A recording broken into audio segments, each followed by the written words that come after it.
EDU Endpoint office hours. My name is Garrett Chandler. I am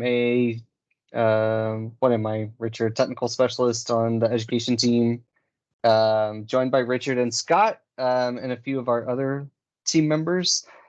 If you are new here, welcome. This is EDU Endpoint office hours, where we talk about Microsoft Intune, Windows 10 and Windows 11, Windows 365, and all those related technologies, all specific to the education industry. So excited for you all to be here. Again, this is kicking off our 2023 series for the first half. So we'll go through some housekeeping stuff really quick, and then we'll get into some of the announcements that we have. So I do want to make sure that everyone who is in the meeting series is actually a member of a team. There's a corresponding team to this group. So if you're familiar with Microsoft Teams, for the Teams function itself and actually collaborating within a team with your peers, we do have a team. I want to make sure that each and every one of you are a part of it, and not just this invite, but you're actually part of the team and that you're joining our community. There are some channels in there dedicated to like community questions, allowing you guys to interact with one another, ask questions, get feedback, kind of learn from each other, share resources, etc. So utilize those community questions channels, and we'll kind of tweak that based on your feedback as you need. Pro tip, I know right now it says the meeting chat that everyone's joined temporarily. We'll look into that so that we can retain all the chats. So in that vein, you may want to go ahead and mute the chat just so that your notifications are popping up with a lot of chatter. It's kind of a pro tip. And then if you need access to the team, just let me, Scott, or Richard know, and we'll get you added to that team. Courtesy during the call, stay on mute. We want you to interact. So if you have a question, use the raise hand functionality in Teams. I think most everyone's familiar with that. But stay on mute while one of the presenters is talking, and unless one of the presenters calls on you or allows you to come off mute, then you can do so. As far as the chat goes, if you have a question, it's super helpful to have like a Q and then a colon in front of that, so we know that that is a particular question that you want asked, if you don't want to raise your hand and come off mute. So we'll accept either ways. At any given point during presentations and things like that, we'll do our best to kind of facilitate those questions. And then the last piece, as far as logistics of the call goes, we introduced, and I'm going to need some feedback from you guys and some reactions here, but we introduced a new reminder email that will go out the day before the office hours call. So in this case, I sent the email on Friday, which was before the holiday weekend, because a lot of districts had school off. And I'm hoping that this kind of is good, that we can promote the session, but also help you prioritize the session so that you're aware of the topic of the week, that you don't forget about it, that you join us. And I think it also just kind of helps you remember, right? Everyone needs a gentle reminder every now and then. So there is an unsubscribe link. That unsubscribe is just an email to me. It will, it's actually asking if you want to remove yourself from the entire team. So you may not actually want to unsubscribe. So if that's the case, I suggest creating a rule in your inbox so that it goes to the deleted folder or another folder that you can sort through later. Give me some feedback on that. If you like it, if you don't, it should only be one email every 2 weeks, since this is a bi-weekly call.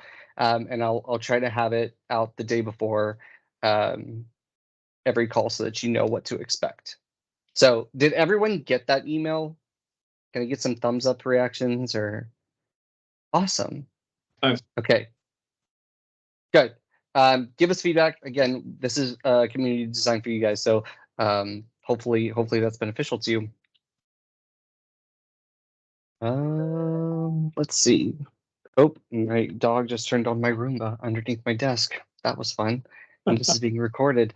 The next announcement that we have for education customers specifically is our Reimagine Education event. This was a digital event that was hosted last year, but this year we are bringing some extra special guests. Our CEO, Satya Nadella, is joining this event, and he will be making some announcements, as well as Brad Smith, who's our VP, Chair and President of Microsoft. Deirdre Quanstrom is our VP of Education Experiences within Microsoft, and then Paige Johnson's our VP of Education Marketing. So top-notch speakers, if you know names like Mike Tolfson and others, they will all be there making some really cool announcements. If you recall, and why I bring this up to this crowd, if you attended the last year's event, it's where we announced the Surface Laptop SE. So who knows what's in store for this event? I actually don't know, but it could be something device related. We'll see. But it is an event. I think we're going to stream it. You don't have to register for it. So tune in, aka.ms/Microsoft Reimagine. And we'll talk about kind of what's next for Microsoft in education. Pretty exciting. And with that, I'll turn it over to Scott. Hey, Happy New Year. Welcome back. So we posted a link here to the Windows 11 IT admin experience. And part of this survey is just to get feedback from customers about how to get, about,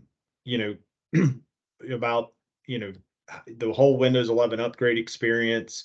And, we want to get feedback on specifically on hardware that didn't meet the minimum requirements.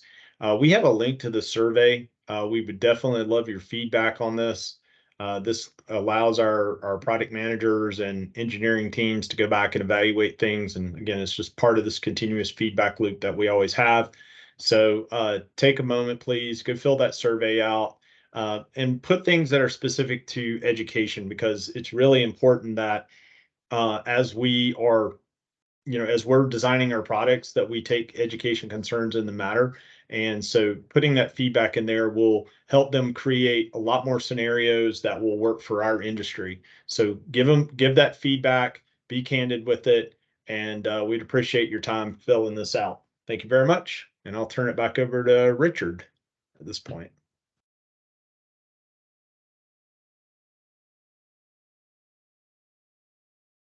Richard, are you with us? I am with us. I didn't know I was actually going to do the updates. You didn't read the instructions. Richard doesn't pay attention. I guess I don't pay attention. I thought I was just No, you did not. Man. All right. Well, move to the next slide. It's there. Okay.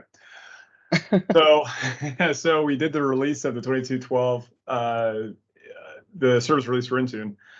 Not a ton was there in that new release, but that's been made available now.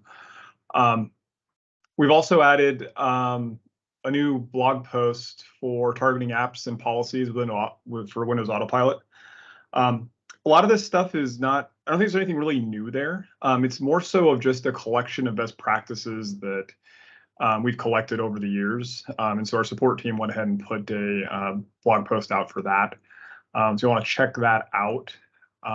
If you've been doing Autopilot for a while, you probably are doing a lot of this stuff already, but it's good for a refresher. And then we're also doing some improvements to Win32 app supersedence. And there's a blog post that Mander Chen actually wrote that one up. He's one of our PMs. He's actually the PM that also is responsible for the new store app experience. And so he wrote up a blog post on the improvements that we're going to be taking with app supersedence for Win32 apps, especially around how we track app installation behavior with the enrollment status page. So I don't know if, you guys could post in the chat if you guys are taking advantage of app supersedence. I don't know a lot of customers that take advantage of it. You guys might. More often than not, people just kind of replace the apps, or the apps that they use, they kind of update themselves. So if you are using supersedence, go ahead and just post in the chat, and then also take a look at that blog post, because you're going to see some pretty good improvements. I'm pretty excited about what they're adding to it. So I'm kind of curious what you guys are doing with supersedence. All right, what else do we got, Garrett? I think we're on Amy, right? I know it's only 12 minutes. Yeah, that's it. Yeah, we're only 12 minutes in. Yeah, do you want to go ahead and yeah, if there's any questions anyone has, feel free to come off mute for a minute or throw your question in the chat, and we can definitely answer that for a few more minutes, and then we'll pass it over to Amy. Yeah, I think So Javier's yes. got a question here around the Chrome OS connector. Yeah. Garrett's the expert on this one, right? I wouldn't say expert. Yeah. The only one on our team that's actually turned it on because you got the Chrome environment. You know what? I think we actually did we do an office hours where I kind of did a brief demo of it? Yeah, it was basically like after we had released it, you showed a quick demo of your environment with it turned on. But I don't know, Javier, is there like a specific question you have around it? Yeah, and specifically in K-12, a lot of my clients, they deploy Chromebooks. So I wanted to see what group policies are available in terms of just device management. Device automation is something that's available for users, for Chrome OS users in Intune. Yeah, so this isn't actually designed to allow you to manage Chrome OS, and I think that's going to be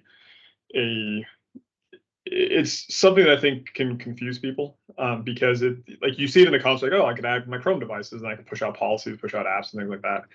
It's not really what that's designed for. It's really just designed to show you what is in your Chrome environment in one location. So that way you can see your Windows devices, you can see your Android devices, iOS, Mac OS, and then you can see Chrome, and also some Linux devices as well.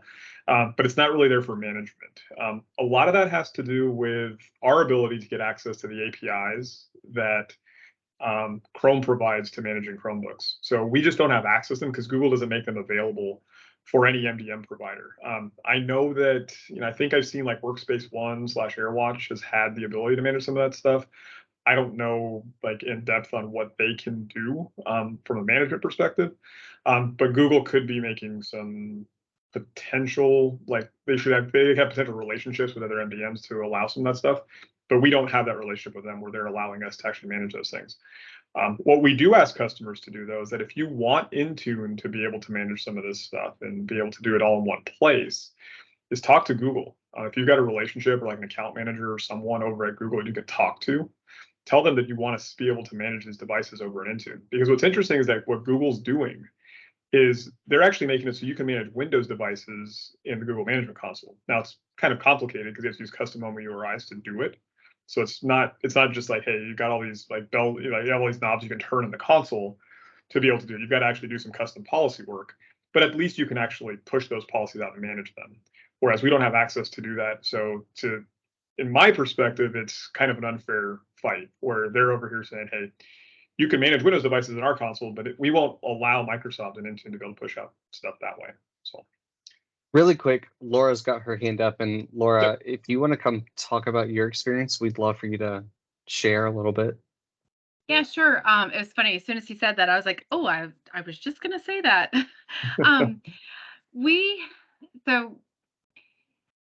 I understand the whole not being able to manage, but I really wanted to have that one-stop shop and be able to see all of our devices. So I was eager to turn it on.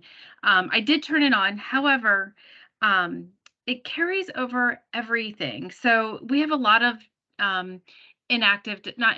disabled devices in the Google Admin Console. We've already gone through multiple cycles of replacement. And so we have a lot. And when we did that, it brought everything over, active and deactive devices or deprovision devices, because it still holds a record in our admin console. So unfortunately, we met our quota within Azure between all of our users and groups and devices, and we couldn't enroll things. And I'm like, what the heck is going on? So we're trying to, I'm troubleshooting from a totally different perspective. And, somebody uncovered, they were trying to activate Office or log into Office, and it was getting the same error message. I don't have it right off the top of my head, but anyway, it basically said that we've met our quota, and I was like, oh man.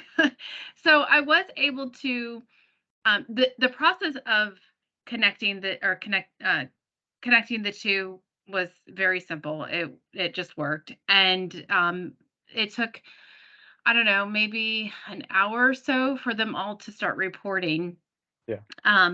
But and then the process of removing it was just as simple, but it did take a while for all of our devices to remove from Azure. So and that worked automatically too. I did have to. There was, oh gosh, there was roughly like 1,000 that didn't delete after everything said it was removed. So we went ahead and just ran a cleanup um, and deleted it out. So um, That's yeah, interesting. to your point, Scott, yes, we would need something that says filter out or don't bring in deprovisioned devices. That's a But really good feedback. yeah, so I did put a case in with Microsoft, and they weren't very helpful. And I was like, I'm just going to talk about it just to see, because I was like, I need to give feedback to somebody, and he was like, oh, well, just delete the devices, and I'm like, okay, that's fine, I can do that, but I just want to make sure. Like I said, don't you want the product team to know? Yeah. And Yes. so, but I don't think he was budging on that one, which is fine. I have you guys, so we're good. I would love for you to message one of us the support ticket number, just for Okay. reference, so that we Sure. could pass that along. But that's a really good feedback. Yeah, Yeah, but Thanks for sharing, Laura. as far as the connecting, like actually doing the whole setup and connecting process, again, that was very simple. You go into the admin console, you allow it. Yeah. It's just that whole, because it was over. We have 70,000 devices that are active. So times Chrome, 2. right? 70,000 Chrome. Right. So there is a lot.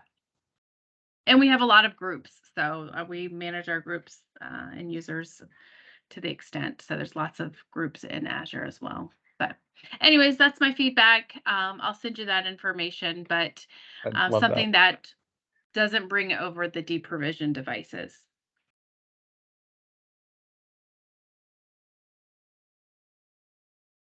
Awesome.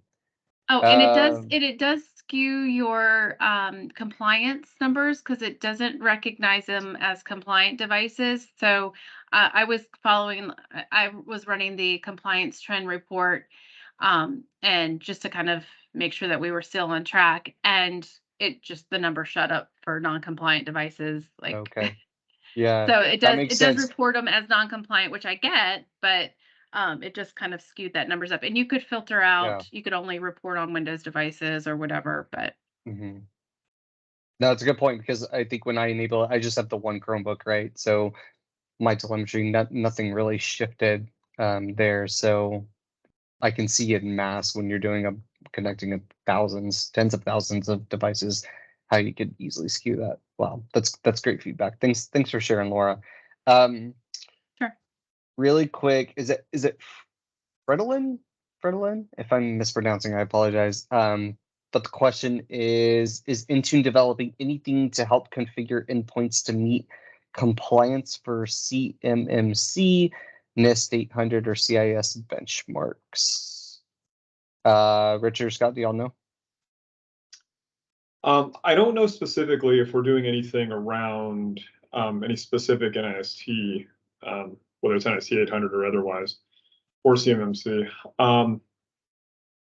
What we have done in the past is we've created security baselines. You've probably seen those, and a lot of that stuff is based off of NIST standards. But outside of that, and we do periodically update the security baselines as well. So you'd have to kind of look through that to see if it meets what you're looking for. But as far as I know, there isn't any active work being done there, but I could be wrong. I just haven't heard of anything at this point. Right. I don't know if it's not that we don't meet it, but if there's like a mapping, like, and maybe that's what you're asking for, or if you're just looking for the, kind of the shortcut and deploy it through Intune. But I think that's a great future topic that we could probably dive into a little bit more to help you meet that, because I think we're largely seeing, and Richard and Scott, y'all can probably testify to this as well, that Intune is largely becoming more of a security tool than just a management tool, right? It's all kind of coupled together. I think Matt Sozman, if you're familiar with him, he's got a couple of videos out there on YouTube that can kind of help, but I don't know that we have anything official. Yeah, usually the NIST will have like all the different policies that you need to set, but it's like there's just so many of them. There's dozens or hundreds of them that you have to go through and set, and that's why we created the security baselines. Right. And we actually worked with NIST to create those baselines. Those baselines were designed even before Intune. They're actually designed to be deployed through group policy, and so we took those group policy mappings and we migrated those over to Intune in the security baselines node. But you just have to be careful when deploying those security baselines about testing, because there are some policies within those baselines that'll actually break autopilot. So you'll end up with like black screens and some just weird issues because there's some policies that just aren't compatible with autopilot. So you kind of have to just kind of work through that. So, yeah. Yep, good question. Let's see. Actually, so Will's got a good comment here about support. So the Azure Active Directory limits that we have for device objects, those aren't hard limits. They are hard, like to you, they feel like hard limits because you do something and you have too many objects and you actually get error message. Like you're trying to create like a PowerShell script or something like that, you might get like some quota, like some weird quota error message or something like that. But those aren't actually hard limits. We can adjust those through support. And so what Will is talking about here is that if you want to go above and beyond the quota limitations that we have for like device objects and group objects and things like that, our support teams can extend those, so you can actually have more objects than what we document. So that's a good call up, I will. Yeah, lots of users there, Will. And lots of devices too. Sad face. Having all those users keeps you employed, Will. So you need to keep that number going up. What else we got here? I think that's it. Yeah. Awesome. He's got an upside down smiley face. Is Amy with us? Amy is, or she was here. Awesome. Hello, I'm yeah, here. Hi, Amy. How you doing? Good. I'm good. Thanks for having me. Yeah. So I don't know, do you want to flip the slide and we can intro Amy and get started? All right. Well, thanks a lot, everyone. And so I've been talking to Amy for the last couple weeks. Actually, she reached out to me and she's like, hey, you set up this Microsoft Connected Cache thing. Like we gave you access to this thing like 6 months ago and you haven't talked to us since. So how's it going? And so I basically let her know how I've been doing it. And I showed you guys a few different times, I think, Connected Cache. But what I wanted Amy to do is come in here and actually present just a high-level overview of what Connected Cache is. But then also, I'm not sure how many of you have actually signed up for this in the number of times that I've spoken about it. Some of you may have actually adopted and are taking advantage of it. If you're not, we'll talk about how you can get roped in with Amy and can work on the private preview. But I just want Amy to come in, explain Connected Cache, and kind of hear what you guys have to say. So, Amy, the floor is yours. Want to introduce yourself and get started? Feel free. Awesome. Thank you, Garrett and Richard, both for having me here. Well, actually, let me pull up my slides first. I also just wanted to give a big shout out to everyone in this room.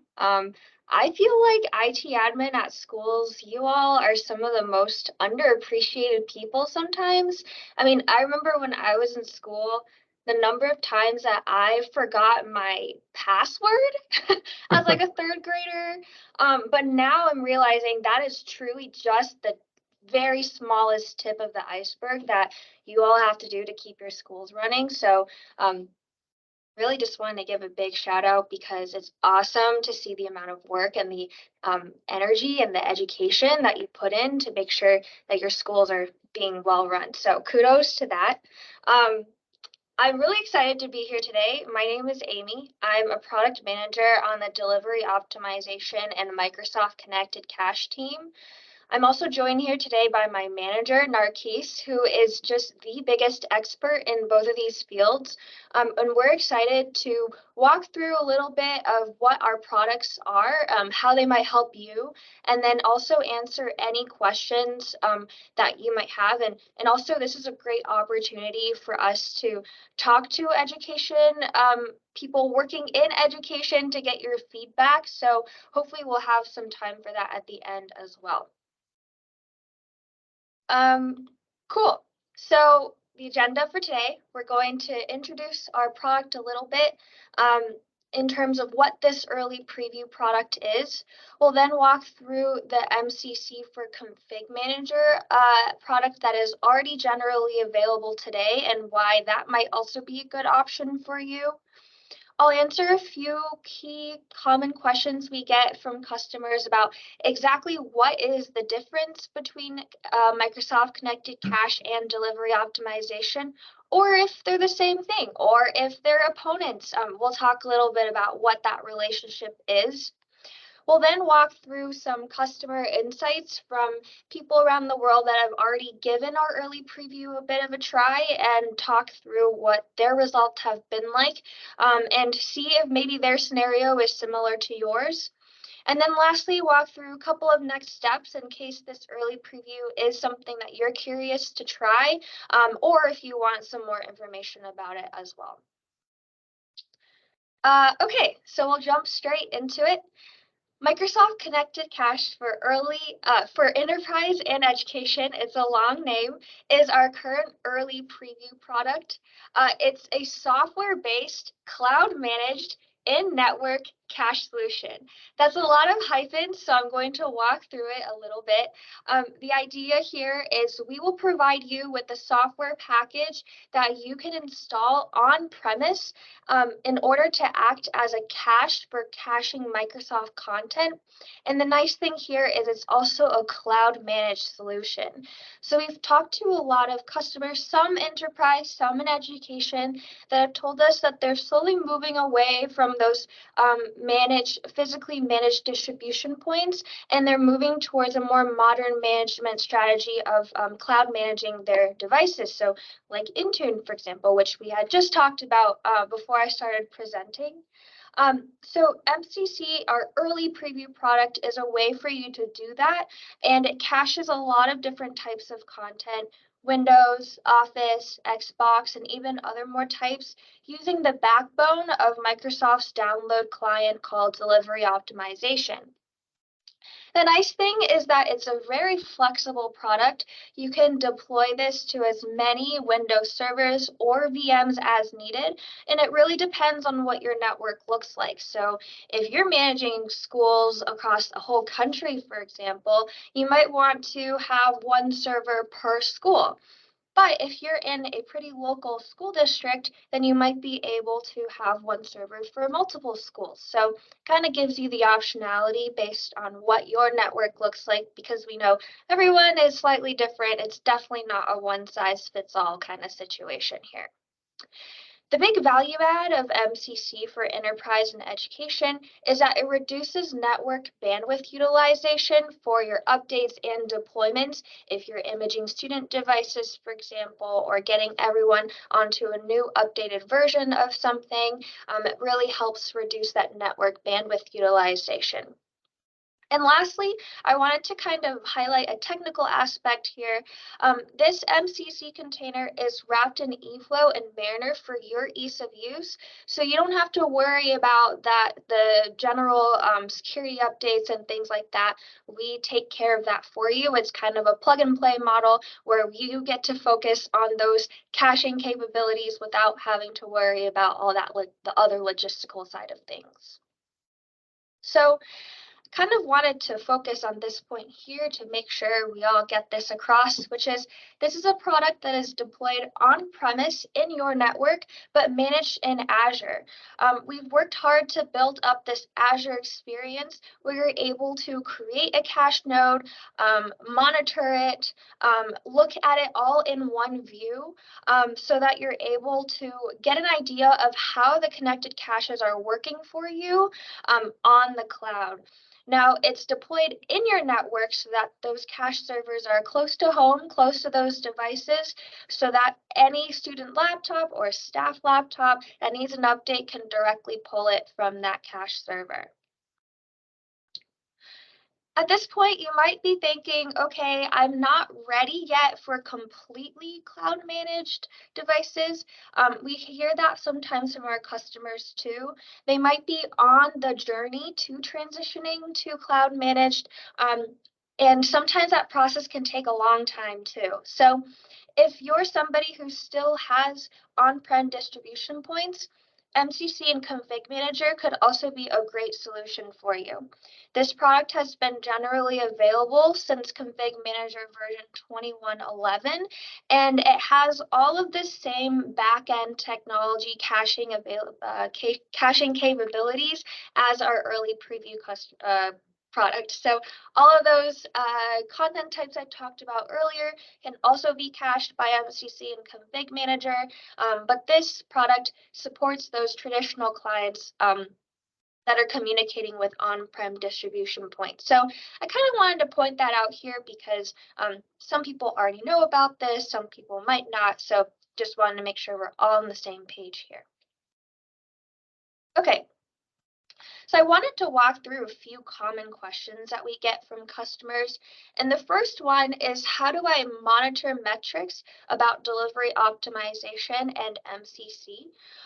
This could be, how do I know if I'm using all the hard work that I put in to set this all up?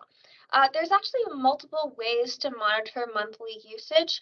One way is to look at it from a device level. So actually looking at the activity monitor inside of each device. You'll see here on the left-hand side, it gives you some download statistics about where the downloads came from. Did it come from Microsoft from an HTTP source? Did it come from peers and PCs on your local network? And there's also it actually doesn't show it in this screenshot, but it'll also show you if it comes from a local cache in your local network.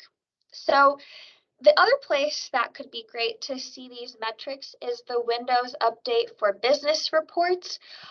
This is within Intune, and Delivery Optimization actually has a preview report that contains MCC usage data as well as peering data. So you can see how many devices have been using these technologies, what has been the cache hit ratio, for example, and different kinds of metrics there. The third place that you can get these metrics from is probably from like your actual cache server, right? Like what is your cache server actually reporting? And that is something we're currently working on to be able to show in Azure portal. So that same experience we talked about earlier about creating your cache nodes, you can also then monitor exactly what the traffic has been like within Azure portal. And that's a highly requested feature that we're currently working on and will hopefully be available in the coming months. Another question that we get all the time is, how does MCC work with delivery optimization?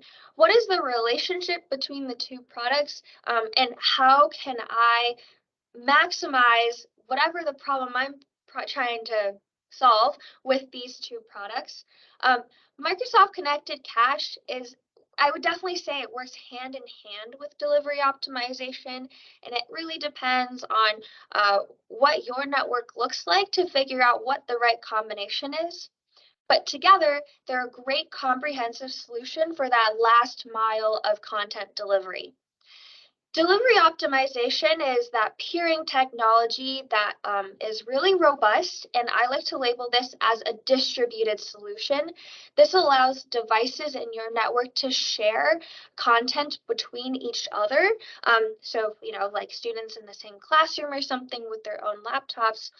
That's how I think of delivery optimization, whereas MCC is more of a dedicated site that can distribute information to all of your clients. So I have a little chart here on the right that shows you an MCC kind of being a dedicated site that devices will phone call to and ask for their software updates, whereas peering is more that people are sharing content within themselves. Delivery optimization is, like I said, really robust. It's a great peering client that can run on every device in your network, and it has the ability to download reliably from multiple HTTP and peer sources in parallel. It's super smart too, so it can find other peers on its own to find the best local sources, and it knows to turn up and down that download throttling control. But we also have policies in place that allow you to configure both of those. So if you want your devices to discover peers in a specific way, or you want to make those download throttling controls more sensitive, for example, we have different policies available for that. Now, MCC is a cache that can transparently and dynamically deliver content using that same technology, delivery optimization. It's just that, like I said, I think like 3 times now, it's the devices in your network that are all phoning home to that one server. This could be really great if you have a site that has limited access to internet or has pretty bad bandwidth, because it's really good at helping you reduce the bandwidth that's required to download all of those updates. And it could also be great if you have a network where peer-to-peer cannot be used. This is also another great option too. Okay, so I kind of talked a little bit about policies earlier. We have a lot of policies available for you because talking to customers over the years, we know that everybody is slightly different in terms of what they're looking for and what their problem exactly is. So there's many ways that you can configure delivery optimization and MCC to fit your network. I highlighted a few policies here that I think are really influential, and we'll walk through them. But if you want to see all of the lists, like the whole list of policies, I have the link here. It's our reference page, and you can walk through all of the different ways that you can configure peering and caching from MCC. So I wanted to first talk about the delay cache server fallback foreground and background policies. These policies allow you essentially to determine how long do you want a device to keep trying to connect to an MCC. So if I, for example, really want to prioritize downloads from a connected cache, I might want to increase the number that's set for this policy. So maybe I'll say 10 seconds. I want my device to keep looking for an MCC for 10 seconds. And if I can connect successfully to an MCC within those 10 seconds, awesome.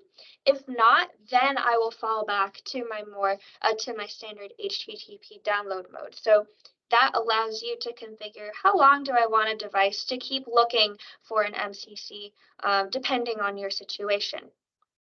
The next two are for how I'm going to allow my devices to find my MCC, DO cache host and DO cache host source policies. DO cache host allows you to actually input the IP address of your MCC, whereas DO cache host source allows you to set up DHCP discovery methods if you'd like to for your devices to find that cache server. Download mode is a pretty powerful policy that allows you to configure, for example, whether you want your devices to engage in peering or not. There's a good amount of settings for that policy, so I encourage you to check it out on that delivery optimization reference page if you're interested. And then the last one here is DO allow VPN peer caching. It's basically exactly what it's titled. So it allows peer caching even when on VPN. I highlighted these, I highlighted these 6 policies, but truly we have a lot of policies that might be helpful for you. So we know that this part of the process can be a little bit confusing, so we encourage you to check out our reference page. And I'm hoping that highlighting these few policies can be helpful for you when you're trying to figure out how you want to set those configurations. Okay, so I'm sure I've talked so much about our product now. You're probably wondering, have people even used this, Amy? And has it been helpful? What has it looked like? Has it solved any of their problems? Over the last several months, we've onboarded more than 60 active enterprise and education customers from all around the world. Some of these are large enterprises, some of these are pretty well-established education departments, and they've all come back to us and told us that MCC has been critical to their device management strategy. And in fact, a lot of them, after trying out the early preview, they've then gone ahead and deployed their MCCs into a production workload, and have been seeing pretty great results. I actually wanted to highlight one customer here because, and I'm hoping a lot of this story will hit home, is we've been talking to this one customer who manages the staff and student devices in more than 40 schools in their area. And I did not know this until recently because, I didn't really get to talk to my school IT admins when I was in school. And maybe a lot of this experience will sound like a deja vu moment for a lot of you, not sure. But this customer told us that every summer they're really their work hours increase because they're trying to re-image the student and staff devices in time for the first day of school. And there's a lot of repetition here, trying to image these laptops to make sure all the apps are downloaded correctly for the first day of school. And so they were really hoping that MCC would be able to reduce the time pressure and also just the overall finite time that's required to do this. And they found that with MCC, the imaging speed for each laptop was about 2 times faster than before. So for example, without the cache, they would take about 7 minutes to download Minecraft, but after they tried the same download using MCC, it can now download in 1 minute and 40 seconds.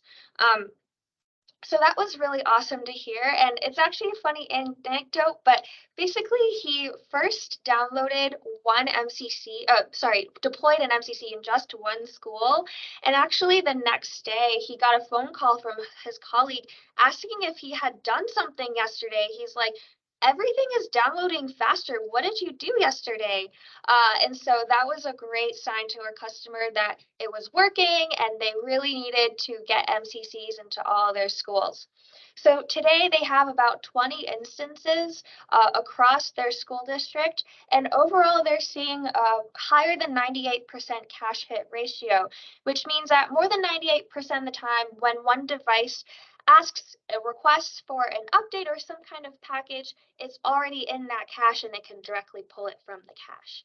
And they're also seeing an overall 50% decrease in their bandwidth utilization, which just frees up that bandwidth for anything else they might be doing. And I just pulled up the pie chart for their internal telemetry, actually, just to show you that hits versus misses pie chart here.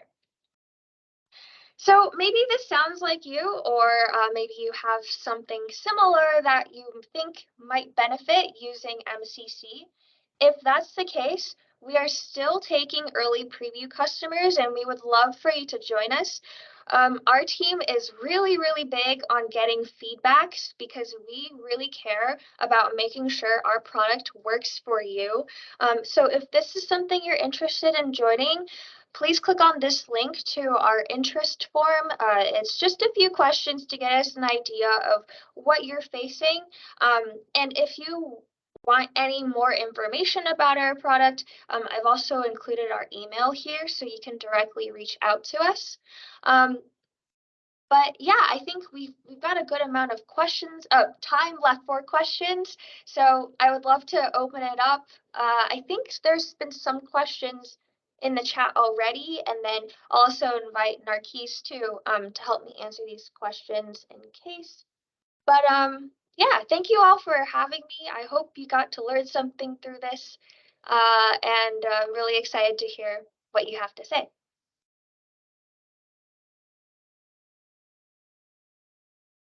Thank you, Amy. I tried to answer some of the questions already in chat, but just the last one question there from Bryce is about if they were looking to use the config manager, MCC, do they still need to sign up for the preview? You wanna clarify the differences? Yeah.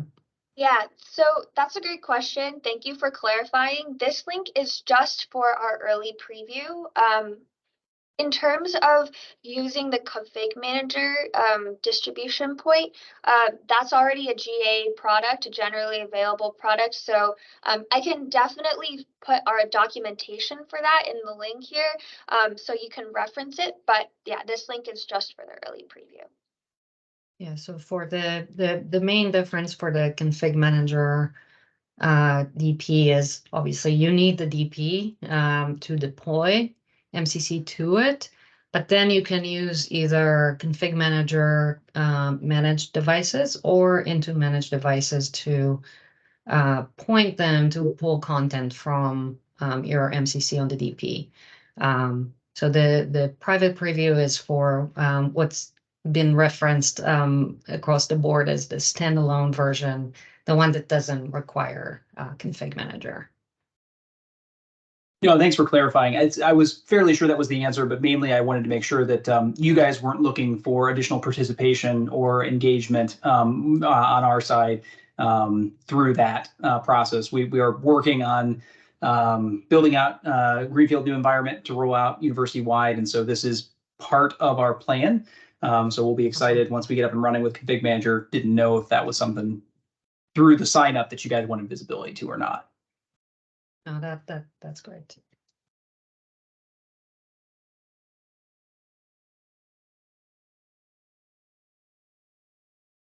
If there aren't any questions, I mean, please feel free to ask if you do. If not, I would love to get feedback from all of you in terms of if this sounds like something that would help you.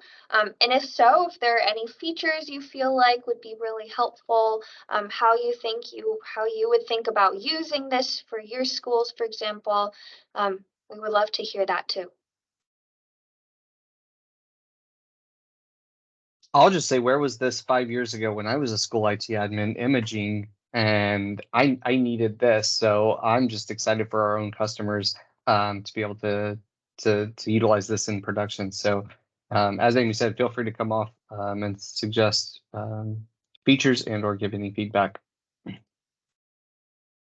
Actually, Amy, I got a question for you guys. So are you guys reaching out to device distributors, partners, basically anyone that's doing autopilot or device provisioning for customers? Are you guys working with them to get MCC stood up so that way they can image those devices faster? Because a lot of these folks on the call here, they're purchasing thousands of devices every summer, and they might have a partner that's doing a lot of that imaging work for them, and having to go through and wait for autopilot. If you're doing pre-provisioning, wait for autopilot to install that stuff. Obviously, it's going to take time per device. So are you guys working with partners on this?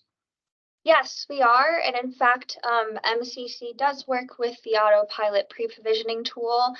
We have a good number of customers that are using MCC in a production workload for that too. So yeah, it just like imaging student laptops, that's a perfect scenario for using MCC as well. Yeah.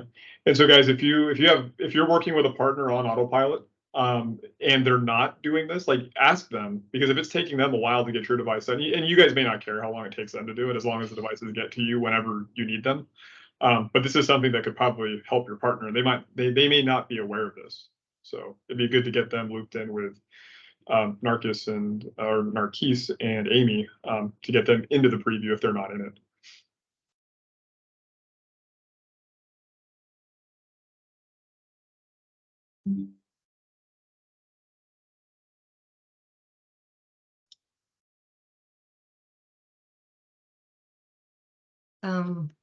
I just responded in chat, Amy, but I think it's worth talking about if frequently asked questions we get about DO peer-to-peer and MCC and the priority and order between them.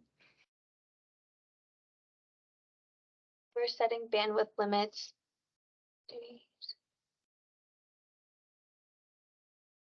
I see. Yeah.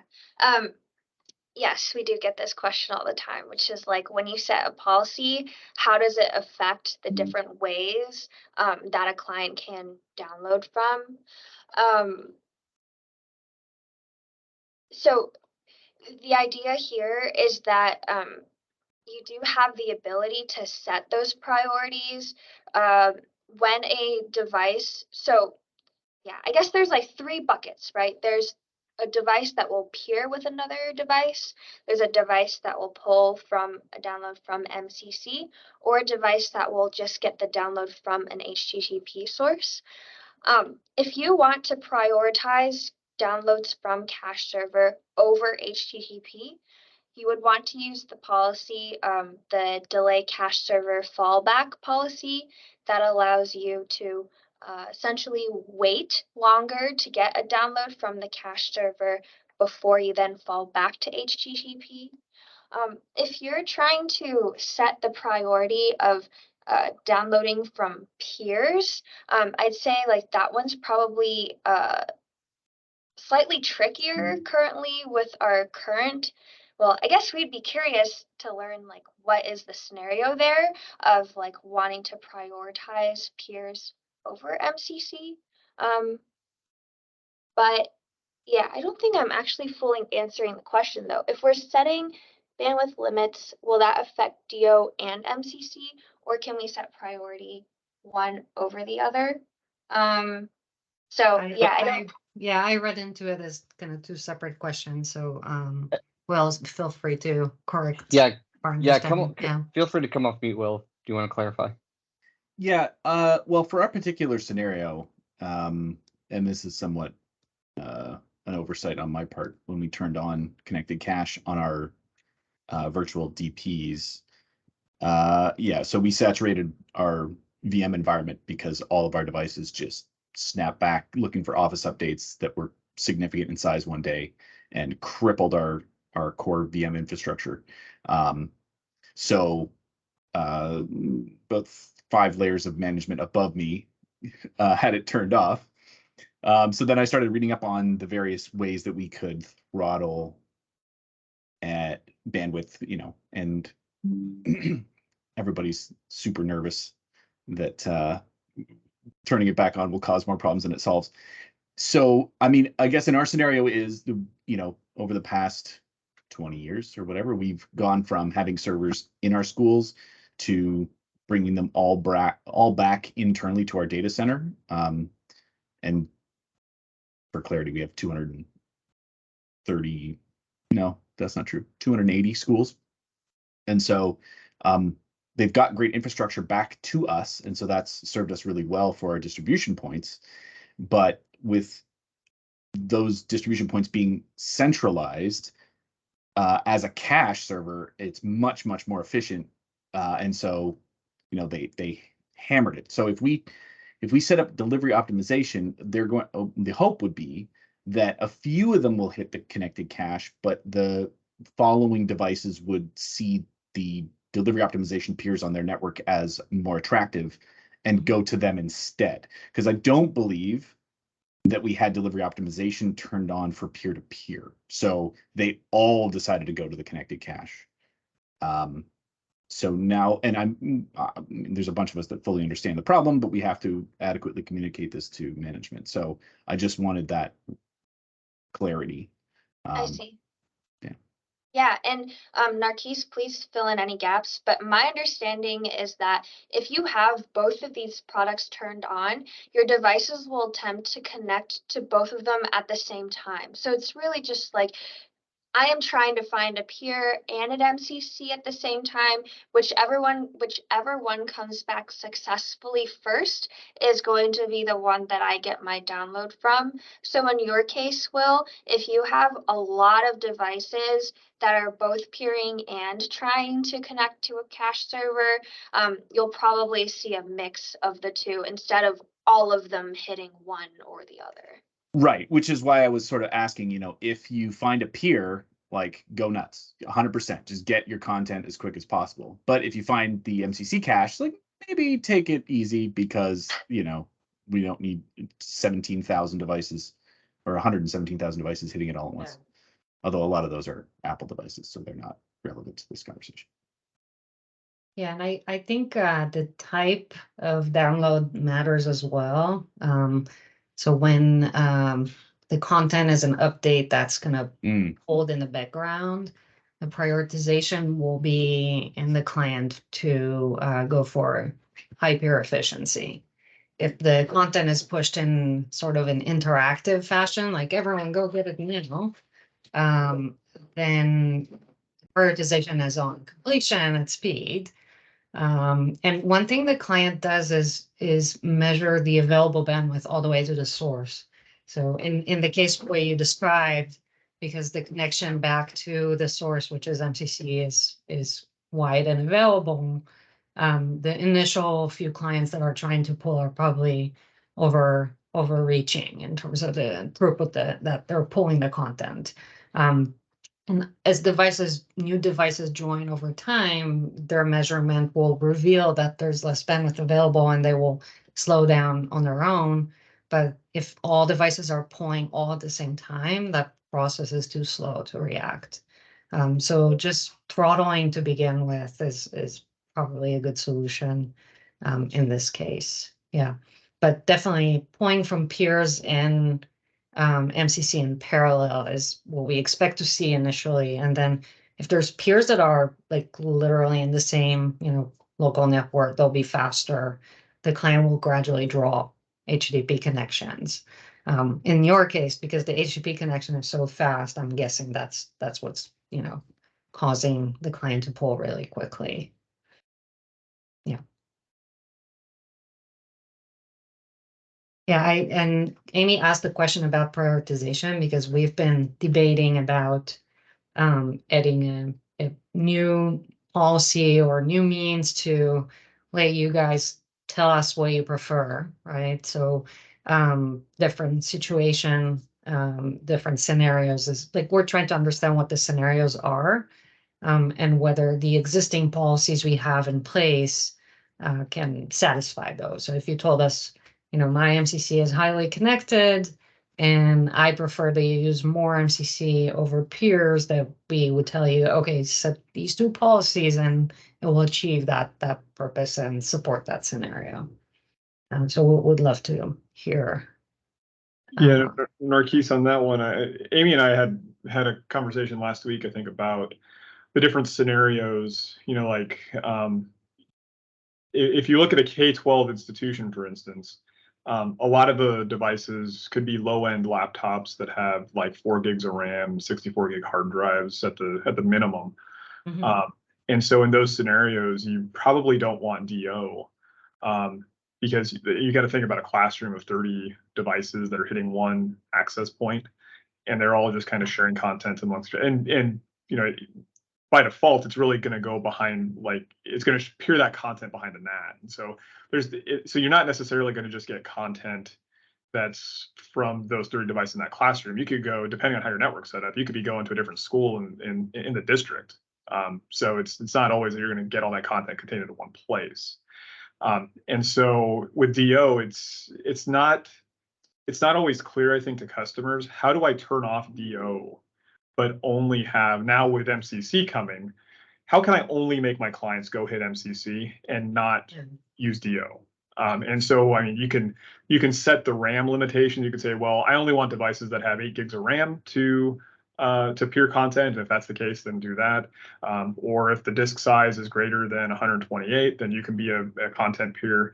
So customers do like all these just weird things with the policies because there's nothing that says like turn off DO. Or prefer MCC over DO, or do MCC for, try MCC for 30 seconds and then fall back to DO, and then have like prioritization says MCC, DO, and then HTTP. So one of the things Amy and I were talking about last week was, potentially having thinking about these different scenarios, but then also having if your scenario is this, then these are the policies we recommend, and these are the settings for the policies. Not just saying set these policies, but also these are the values that we would recommend. That way, us from myself and Garrett and Scott and those on my team that are on this call, we can go point to customers, say, hey, if you're doing this, then here's the guidance that Microsoft recommends for you to set for your policies, because it's kind of hard to know that, and you're trying to make it up as you go. Yeah. And I think that was exactly our concern with introducing yet another policy. All the scenarios you just described, they're all configurable right now with the right set of policies, right? So really what we have is a lick and clear documentation on if you're trying to achieve this, set these two policies. Right. Yeah. That'd be helpful.